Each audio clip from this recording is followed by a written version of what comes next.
Have you ever walked into a room, made eye contact with someone who had a completely neutral expression, but you felt with absolute certainty that they were judging you?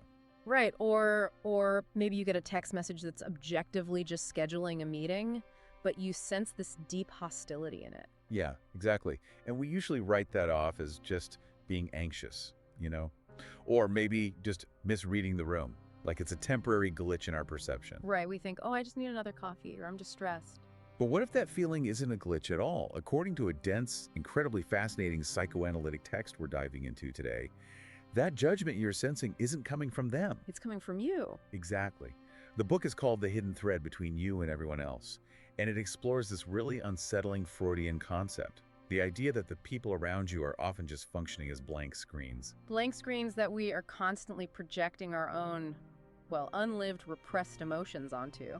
We are essentially forcing ourselves to hallucinate our own social lives. Which is wild to think about. It completely flips the script on how we understand conflict. I mean, we assume we are reacting to the world as it objectively is, right? Right, of course. But this text forces us to consider that we are actually encountering our own ghosts, just displaced and disguised as our coworkers, our partners, and our friends. Okay, let's unpack this. We need to map the architecture of how a human brain actually does this, because our goal for this deep dive is to trace this mechanism from its origins in the crib all the way to how it ruins your Tuesday morning meetings. It's a journey, for sure. It really is. So to start, the text calls this mechanism projection. But the way Freud defined it isn't just about, putting your feelings on someone else. No, it's much more mechanical than that. Right, it's a defensive operation. It's where your ego takes an unacceptable impulse, something you literally cannot bear to look at within yourself, and just ejects it into the external world. I think a really helpful way to visualize this is to compare the mind to a literal film projector. Oh, I like that. Yeah, so when you sit in a movie theater and you get terrified by the villain on the screen, you don't jump out of your seat and attack the screen itself. Right, because you know the screen is just a piece of fabric. Exactly. The actual source of the terror is the film reel spinning quietly in the dark behind you. And projection works the exact same way. The brain takes an internal conflict, runs it through the projector, and shines it onto the blank canvas of another person. But why? Why would the brain bother doing that? To understand the underlying logic, the source takes us back to childhood, specifically what it calls the Freudian infant. Right. And we should warn you, this is not the cute, peaceful baby you see in a diaper commercial. Not at all. The Freudian infant is a creature of absolute extremes.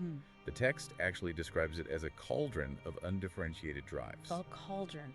What does that actually mean, though? A cauldron of drives? That sounds like a medieval witch's brew or something. Well, it means the infant doesn't have a developed prefrontal cortex to process nuance. Yeah. They don't have a concept of, I'm a little bit hungry, I can wait 5 minutes. Right, patience isn't a thing yet. Not at all. They are just a giant, unified alarm bell of need. Yep. When the infant is hungry, their entire universe is hunger. When they are held, their entire universe is bliss. At this stage, the infant literally does not know the difference between inside and outside. They don't know where their body ends and the mother begins. So they exist in this state of perceived omnipotence. They think they control everything. But then the first catastrophe hits. The inevitable catastrophe. Right. The mother doesn't arrive immediately, the infant cries, and the cry just echoes into an empty room. And that absence is a shattering realization. The infant realizes that the thing it needs to survive is separate, it's autonomous. And worse, it can withhold itself. So the illusion of omnipotence just collapses. Entirely. And the immediate result of that collapse is this intense, raw disappointment that quickly curdles into annihilating rage. And this is the exact moment projection is born, isn't it? It is. Because feeling rage toward the absent mother presents a massive biological problem for the infant. I mean, they rely on the mother for literal survival. If the infant directs that destructive rage at her, they risk destroying the very source of their life. Exactly. It's an impossible situation. So the brain has to intervene. It's like the infant's psyche is playing a desperate game of hot potato with an emotion it literally cannot hold without burning itself to the ground. So it just chucks the potato into the dark. That is a perfect analogy, yeah. But how does a brain actually do that? Yeah. How do you just eject an emotion? It comes down to how the brain categorizes a threat. So the infantile brain registers the internal thought, I hate the person keeping me alive, as a lethal danger. Like a literal tiger in the room. Exactly. It's a threat to survival. So the amygdala, the brain's threat processing center, essentially scrambles the source of the data. It tricks the conscious mind into believing the threat is coming from the outside rather than the inside. The text describes this alchemy so beautifully. The psyche turns the Raish outward, but not as the mother. It shines that film projector onto a shadow in the corner of the room. The infant's internal experience shifts from, I am furious, to, the darkness is furious at me. The unacceptable impulse is entirely alienated. Safety is restored, at least temporarily, because the mother is preserved as good. Right, she's safe again. But the immense cost of this psychic maneuver is that the infant's world is now populated with hostile, frightening presences. Presences that are actually just their own disowned emotions. So the infant survives, but this mechanism doesn't just evaporate when we learn to walk and talk. The text argues that this becomes the unconscious grammar of how we relate to the world. It does. It sets the blueprint. But I have to ask, if this starts as a survival tactic in a crib, how does it end up dictating my adult relationships? How does it ruin my Tuesday morning meeting? Well, this hinges on one of Freud's most critical observations. The unconscious knows no time. No time at all. None. It preserves early impressions with the exact same vividness as the original experience. Hold on, that sounds poetic, but biologically, how is that actually possible? I mean, a 30-year-old brain has 30 years of new neural pathways, new experiences, new logic. How could it literally react exactly like a 3-year-old's brain? Because we are dealing with implicit memory, not explicit memory. Okay, what's the difference? Explicit memory is recalling facts, like what you ate for breakfast or the capital of France. Implicit memory is emotional and physical.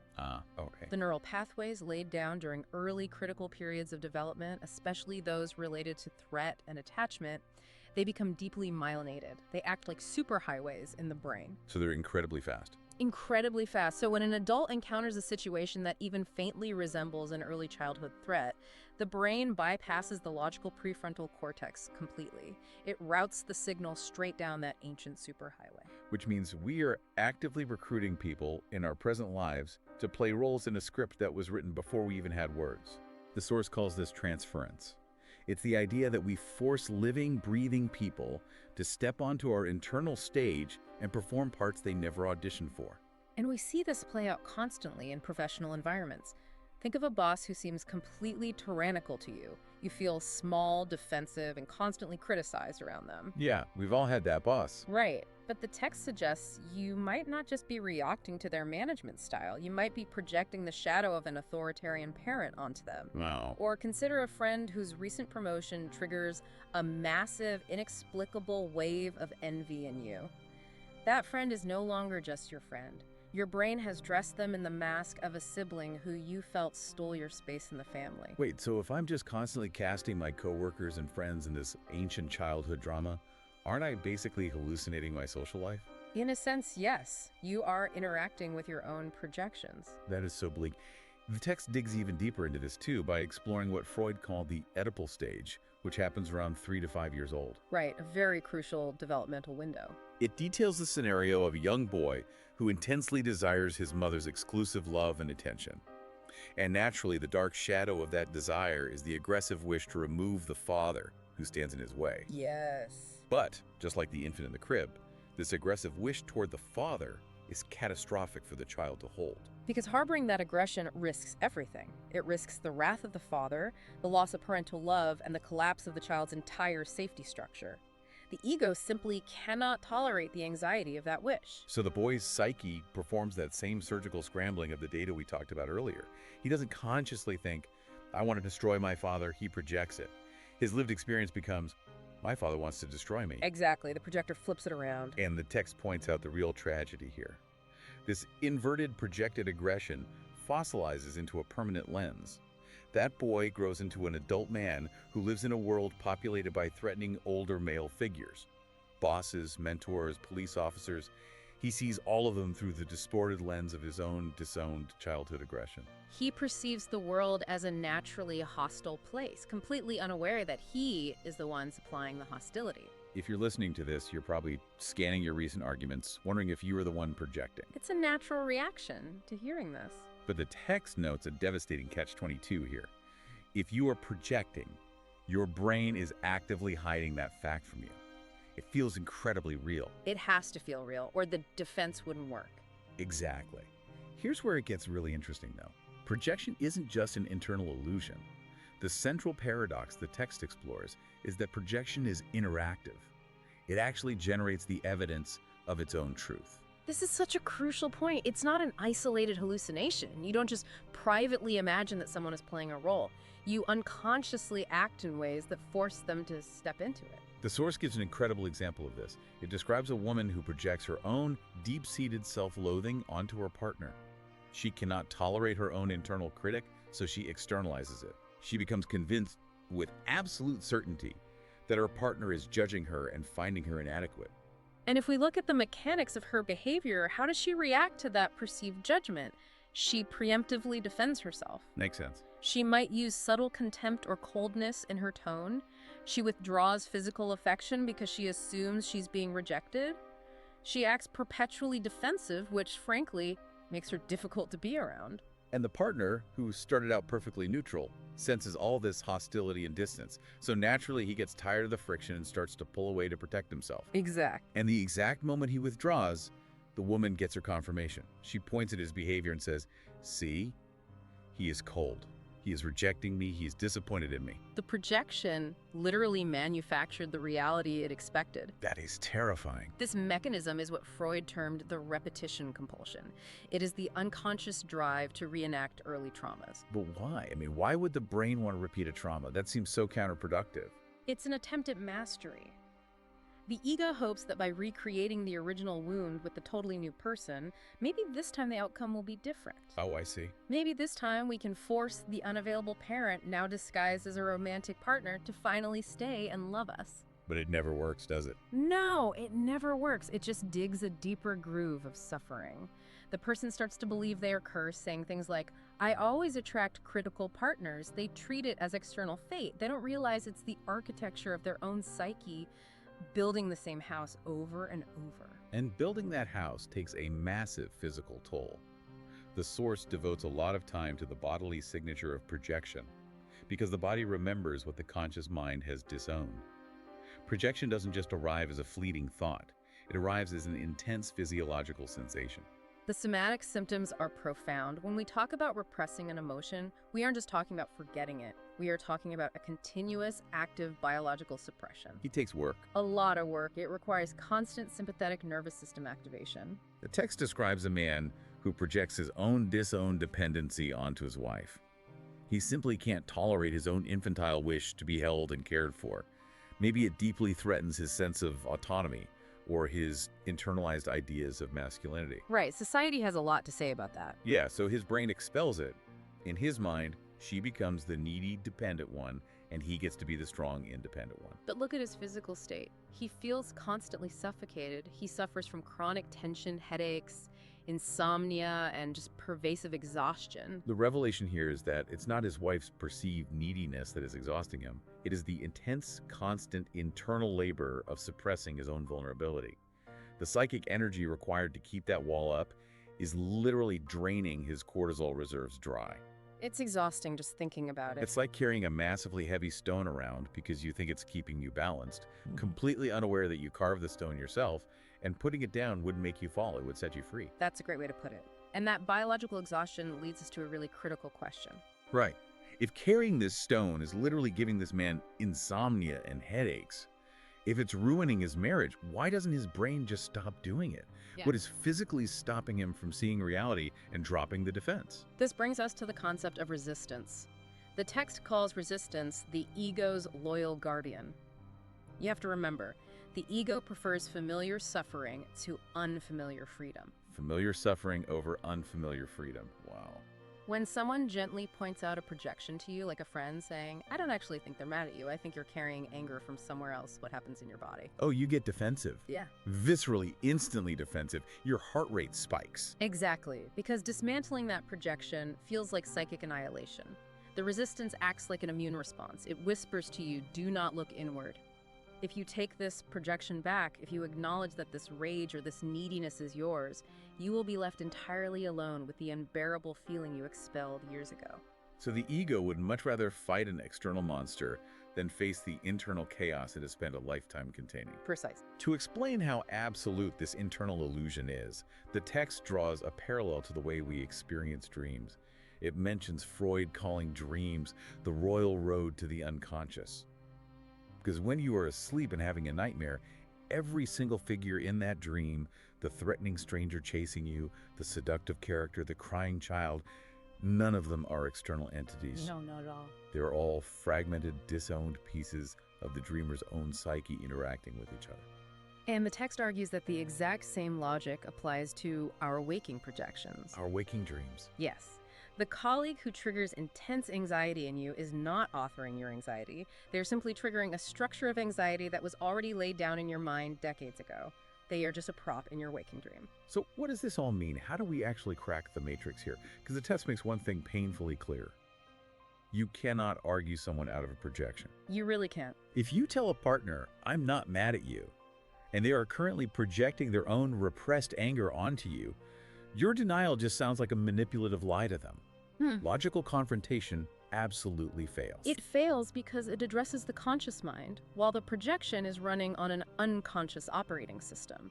This is where the specific technique of the analytic cure comes in. Okay, break that down for us. In psychoanalysis, the analyst must actively refuse to inhabit the role the patient is projecting onto them. They have to act as a truly blank screen.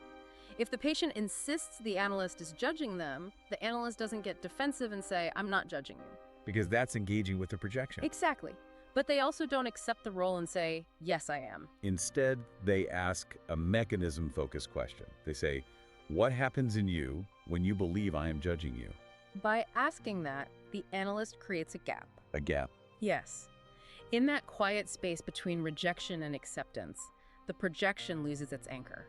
The patient is forced to observe the space between their internal reality and the external reality of the room.